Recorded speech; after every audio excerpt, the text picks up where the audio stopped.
જમીનો વેચી ગઈ, હાવ ભિખારી થઈ ગયા, પછી મારા શરણમાં આયા છે. હું એવું કહું છું કે શરણમાં આયા છો ને તો ગયેલું પાછું હું તમને રાયા લઈશ, પણ ધીરજ તો રાખો.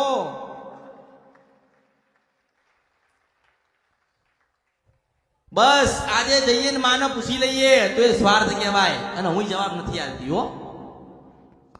બહુ આવે છે અહીંયા, બહુ હોશિયારના દીકરા આવે છે. આજે જઈને તો ગમે તે કરીને માને પૂછી જ લઈએ, પણ શું પૂછી લેશો તમે? હું બોલીશ તો ને, મને ખબર છે કે તું કોઈનો નહીં થયો, મારો ક્યાંથી થાય, એટલે હું બતાવું નહીં. પણ એમ કહું છું કે મને એટલી પ્રાર્થના કરજો અને એવું કહેજો કે માં મારું દુઃખ છે સુખ છે, પણ માં મારી માં બતાવે ને એ દાડે તું મને બતાવજે. અને તમે બોલીને કદાચ આગળ જશો અને તમારી માં પ્રગટ થશે તોય પાછો ઉભો રાખીને જવાબ આપીશ.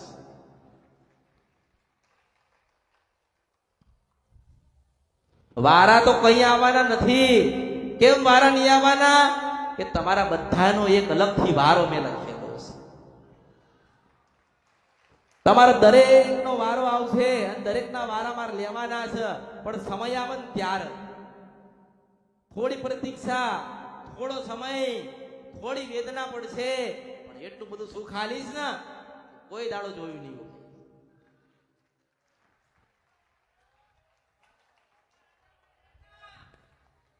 આજે કોઈક રિક્ષા લઈને જતું હોય ને રિક્ષા, અને કોઈક રોકા ને પાછળ વાંચસ ઓ રાજા મેરડી જાઓ. આ રાજા મેલડી વાળાને કોઈ પકડતા નથી, કારણ કે ઓળખાણ છે એટલે કહું છું કે ઓળખો તો ઓળખાય. પછી રાજા મેલડી લખ્યું હોય ને દારૂ ધંધો કરતો હોય તો શું થાય? ખોટું કરી નીકળ્યો હોય તો શું થાય?